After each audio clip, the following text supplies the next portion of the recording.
All right. Welcome. I know it was a quick cutoff there for the music, but I'm so excited to get started. So, welcome to the Profit Lab show and podcast. I am your host, Marie Terosian, CPA and a certified TEDx business coach, and I'm so glad you are here. If you're new to the show, go ahead and subscribe, like my channel or the page that you are watching us on or listening us to, so that you can get all the alerts when we drop any new episode, which would be every Wednesday at noontime Eastern, on Facebook, LinkedIn, YouTube, podcast, every channel you can think of. We're all everywhere.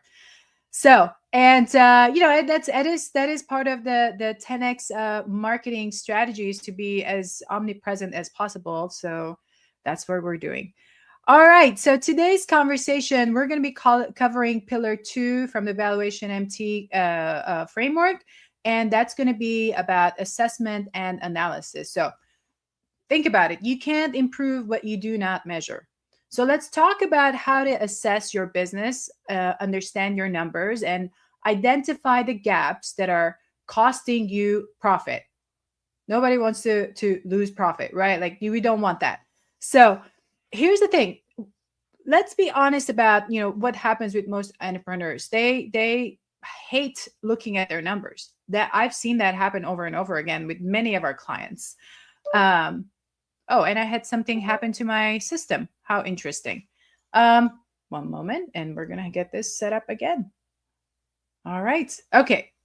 Something is really technical happening. Sorry, technical disturbances. It happens all the time, but it's not going to stop us. Okay. Where was I? Yes. So yeah, most entrepreneurs, they just hate looking at their financials, and it feels overwhelming to them. It feels confusing or just plain scary. Actually, one of my clients is also my, grandmaster in Taekwondo, and and you can look up his testimonial on Google. And one of the things he said, and I think it's on LinkedIn too. And he said something about, he can, take on 10 people attacking him in any situation, but then looking at his numbers, just scary. And the only way that he can really feel comfortable is that if I actually walk him through it. So I understand that it's, looking at numbers is not easy for everyone. And that's why you want to have a coach or your accountant that is actually helping you see the numbers and really understand what they're saying. That's the whole point. So your numbers are going to be telling a story, but if you're not reading that story, you're kind of flying blind. You're running a business with no numbers, kind of winging it, and that's just only going to get you so far, and things are going to start crashing. So with that, I want to talk about the 5 numbers that every business owner must know. So let's go through them one by one. I'm going to give you examples and then give you your homework. You ready? Let's go. So the 5 numbers every business owner must know. Your revenue, your top line. That's really important, right? How much money is coming in? So again, I'm not going to complicate it today with cash basis accounting and accrual basis accounting. I'm just going to keep it plain and simple. Money coming in. Whatever is the service that you're doing to earn revenue, to bring money in, that's what we're talking about. And of course, at different stages in your business, certain things are going to be, very important. If there's really no revenue, I hope you're not just incurring expenses over and over, right? So the focus is going to be to get your marketing right, to get a sales process right, to be able to get that revenue, right? Close the deals to be able to get that revenue and then deliver top-notch service. So that's the top line, revenue. We really have to focus on that. And I know, most people say, well, accountants always try to, cut expenses. And I totally understand that that's what most accountants recommend because that's what their training is. The difference with what I teach and what I coach is focusing on revenue first. Why?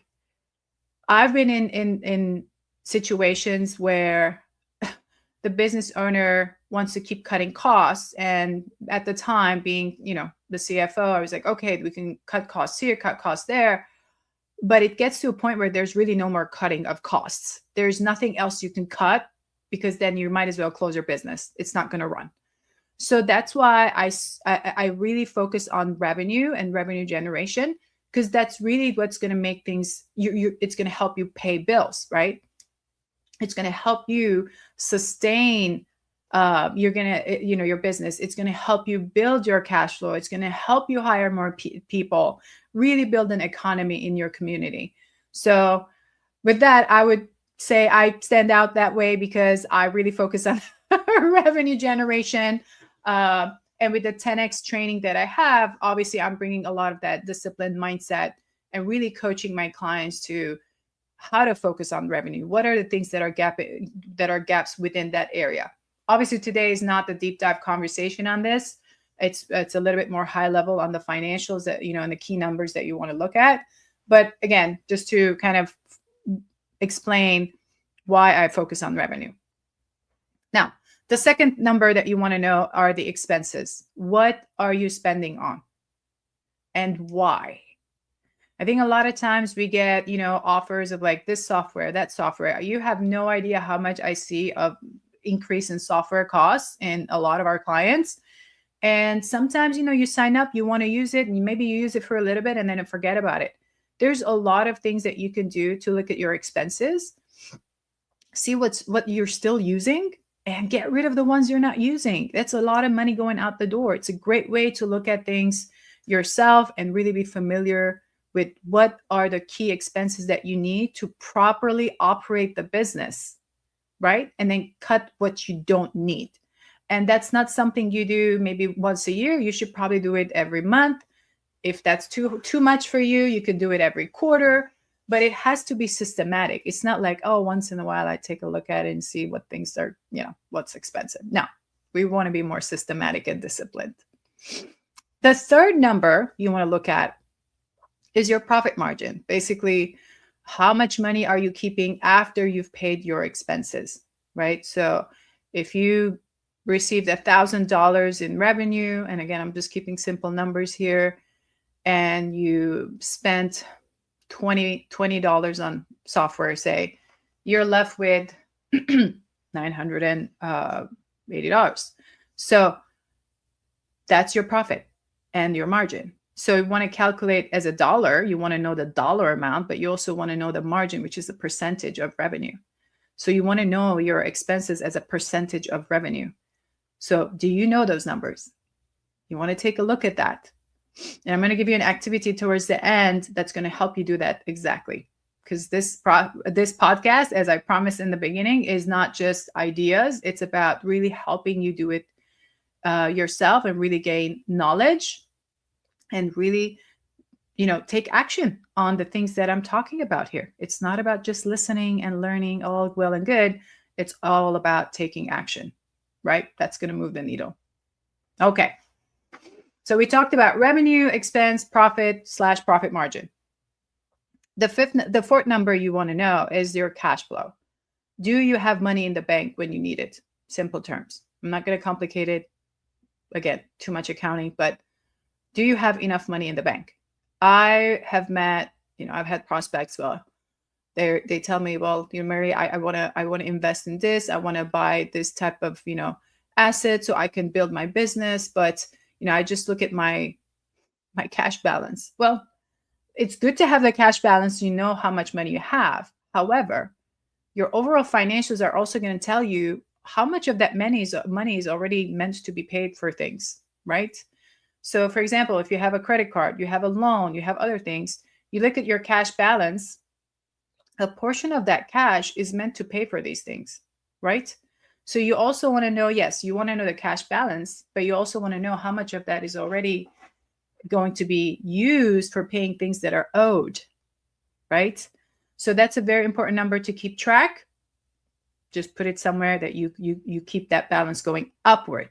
The intention is to get that balance to go upward, much higher than what you owe, much higher. All right. And the fifth one is your cash runway. And this is something that we saw so many businesses, close down during COVID. And that's because other than the shutdown itself, I don't think they were prepared with a proper cash runway that would help them pay for things or stay in business when things are shut down. So the intention, or your intention, should be to increase that cash balance, right? Create that cash runway to how many months? Like, try to push it out. If you have only 1 month right now, aim to have enough cash for 3 months. Once you build to that point, move it another needle, 6 months, then move it to 12 months, and then 18 months.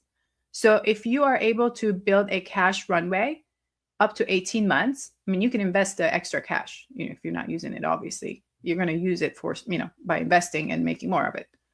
But if something does happen, whether something happens to you and there's no one really running the business as good as you are, or it could be another economic shutdown, you still have enough to survive on and still run the business. Okay. So if you don't know these numbers off the top of your head, obviously we have a lot of work to do here. I want to go through a quick diagnostic to assess where you are. So just, you can take those down as, notes. You can come back to listen to it later. So in your revenue, think about how are you hitting your revenue goals? Do you have a goal for revenue? Do you? All right, let's be honest here. If you don't have, that's okay. Just do it. Pick a number, whatever's that goal, where you need to go, and then try to track towards that goal. Okay. And then you want to look at, is revenue growing? Is it staying flat, or is it declining? The only way to look at that is to look at your profit and loss statement by month. And then you will see patterns of up and down, or just staying straight. So if you're not growing and you're flatlining, what does that mean? You as a human, if your heartbeat starts flatlining, what does that mean? You're dying. So when your business and your revenue is flatlining, that means your business is dying. So it's really important to pay attention to those numbers. Profitability. So what's your net profit margin? We talked about this. So try to aim for 20% plus, especially in service business. So you want your profit margin to be somewhere around 20% of revenue. So, keep that in mind. And again, if it's less than that, again, it's okay. That's why you're here to learn and implement, right? Plan for that and track it.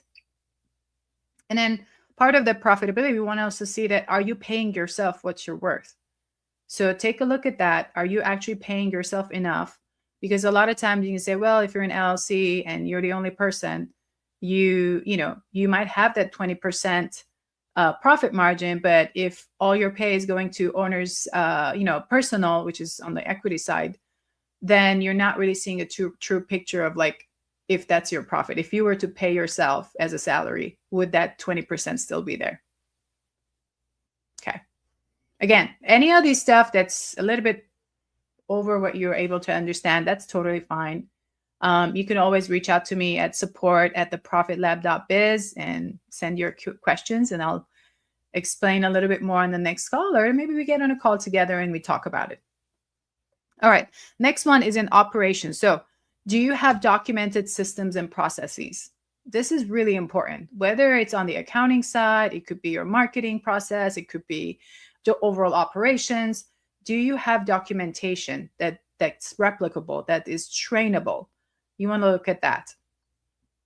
Can your business run without you for 2 weeks? Can you actually take a vacation and let somebody else run the place? Talk to your customers, handle your team. Do you have that type of person, an operator that can help you? Now, as I kind of mentioned about team, so the other portion of that is, do you have the right people in the right roles?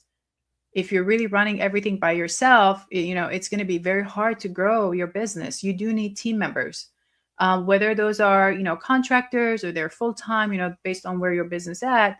You want to have the right people in the right roles to help you keep growing and not just decline or sustain in where it is. You don't want to be stuck in that same place that you are. And then the other thing is to look at, are you spending your time on higher level work, say $1,000 an hour work, or are you doing $10 an hour job? If you're spending majority of your time doing lower level work. And there's nothing wrong with the lower level work. It's just that it's something you can delegate while you focus on the higher level work that really, really require your expertise. So whatever you're not really an expert in, but you're doing it because you got to do everything yourself, you might want to consider if you can hire someone and you can, have them do that work. So it opens up time for you to focus on the higher level revenue generating work. The rule of thumb is spend 80% of your time on revenue generating activities. Okay. The next section I want to cover, again, questions for you is, in sales and marketing, do you have a consistent lead generation system? Where do your leads come from? Do you have a documentation of what's really working? Is it maybe a networking event that you go to, such as a BNI or another local chamber? So where are your leads coming from? And do you have that documented so that others can replicate? Your team members can replicate the same thing. And then what's your conversion rate from lead to client? If you got, 100 leads and then you close 20, that's 20% conversion rate. So, and that's a pretty good one. But do you have that documented? Do you even know what it is? Right. And once you do know what it is, does your team do exactly the same? Do they close at 20%? Right. And then do you have a system to follow up with the other 80? So I'm giving you a lot of different ideas and thoughts here. I hope you're taking notes and you really focus your time. Take some time this week to really answer those questions for yourself and just, figure out if what you need to work on. Okay. So again, once you know where you are at, these are questions that are going to help you put down, where you're at, figure out where you're at, and then think about what are the gaps between where you are and where you want to go. If you don't know where you're going, it's going to be, if you don't have a plan and a goal or where you're going to go, then that's another thing. You can't know what the gap is. So if you've never set a goal, then look at what you've done so far, and then look at the gap. Where's that? What's happening that you need to focus on? Okay, so common gaps that I see are revenue gap. The revenue gap is basically things like either you don't have enough clients or you're not charging high enough. So if you don't have enough clients, that means the problem is maybe you don't have enough leads, or maybe you have leads, but you don't have a high closing rate. So you want to look at all of those pieces of like, what is affecting the revenue? The profit gap, let's say the revenue is good, but the expenses are out of control. As I said earlier in the show, you want to look at expenses, but you want to, do it maybe monthly, quarterly, at a minimum quarterly. I would recommend at a minimum quarterly. Look at those different expenses. Like, where is money going and why? Why are we spending it? If there's a true purpose and it's really working, then keep it. If it's not, then get rid of it. So by doing this consistently, you're going to be able to get rid of things you're paying for you don't really need. Another thing I see is the time gap. So, for example, working 60 plus hours a week with no end in sight, like there's something wrong with the time there. There's, if you have the right team members, you have systems, you should not be spending that many hours, right, working nonstop. So there has to be a place where you as a business owner have time to regroup, rest, and come back with more productivity. Because if you're constantly working nonstop and there's no gap, that's gonna be hard. That's gonna be hard for you, for the family, and everyone else around you. So take a look at your time. Where's your time going and why? Again, there's a why behind everything. So do a time audit. Look at where your time is going. A systems gap. So if everything is depending on you, every word, every decision comes to you, that's a bottleneck. That means you are basically costing your business growth. You are the problem. And I know it's hard to hear it. I know I've heard it before for myself. But it's true. If you don't have the right team, you don't delegate, everything comes back to you. You are actually causing the bottleneck. Okay. So look at certain things that you can delegate, and it's things that you can trust to certain people.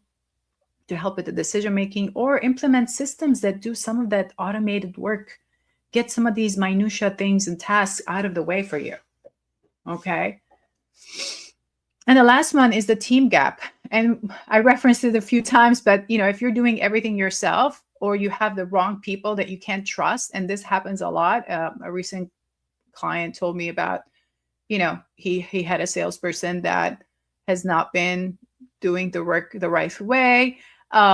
He actually pays well. He's got all the benefits that you could think of, but he's not doing a great work.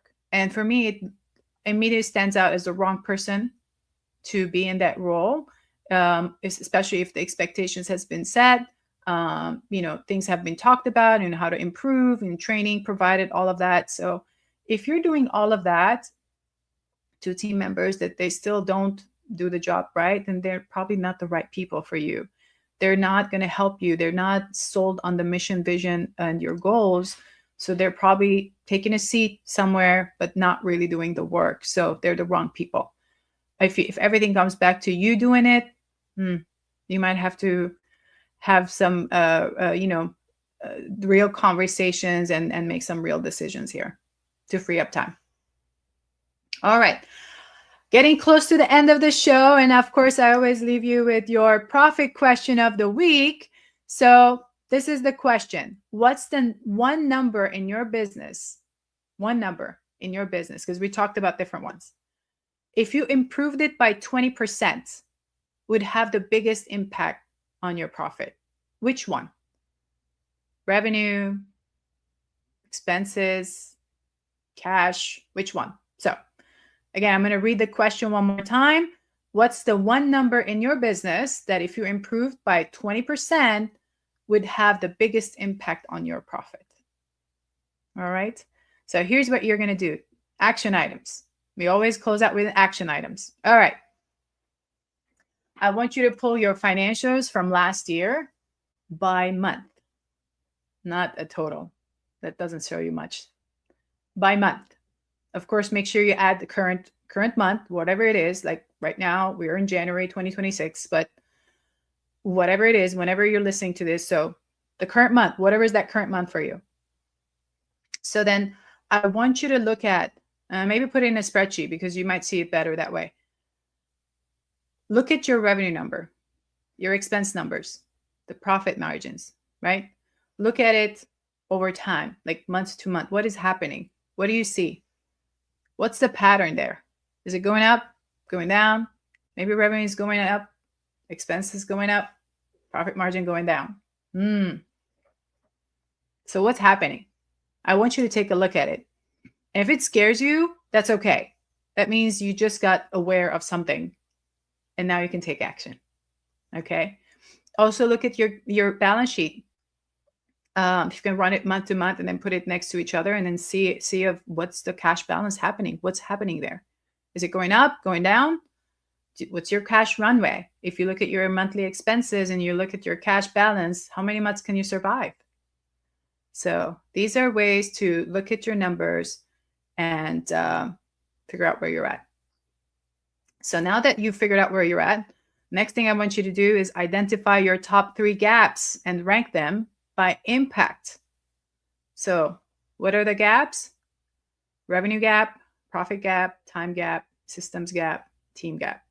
So I want you to think about 3 gaps and rank them by impact. So which one will have the highest impact to lowest impact? And then from there, I want you to set a deadline. Set a deadline. That's how things roll. If you don't put a deadline, nothing gets done. So set a deadline. So maybe it's 2 weeks, 3 weeks, whatever that is, to work on them, to solve those gaps. It's not about just knowing, it's about action. You want to take action. And then you can share your findings with me privately if you like. You can email me at support@theprofitlab.biz.